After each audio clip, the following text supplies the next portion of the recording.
Kamala Harris. I remember we reported on this at the time, but I don't think we had the tape.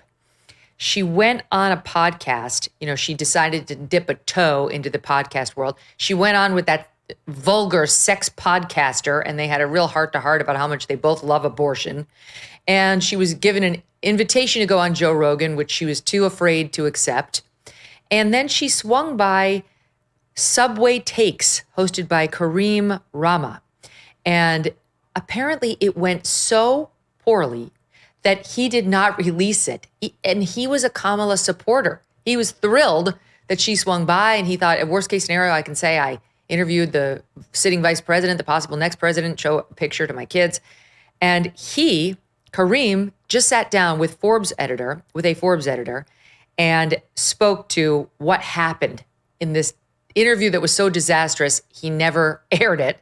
Look at this, SOT7. Her take was really confusing and weird and not good. And so mutually agreed that we shouldn't publish it. I see. And I got lucky because I didn't want to be blamed for her losing. Her take was that bad? It was really, really bad. And it was like didn't make any sense. Bacon as a spice. Bacon as a spice. Bacon as a spice. Bacon as a spice. You think that was her opinion, or you think she had like a research group to try to figure something that's research group? Because originally the take that I was pitched was great. And it was that she does not like to take her shoes off on airplanes. And then at the last minute, I think research group said, this makes you look rich and snobby. Okay. And you need to appeal to the American people. So she went with the bacon. And I tried to pause the interview and say, trust me, we shouldn't do the bacon thing.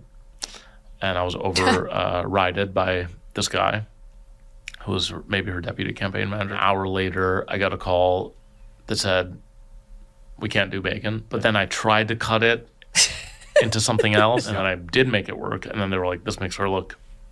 And I said, whose fault is that? We can't do bacon, Mark. Megyn, how bad would this interview have to go for you guys to just kill it out? Yeah. This isn't going well. Happened. Let's kill it out. My sort of signature line about Kamala Harris is she does not like to make difficult decisions under pressure.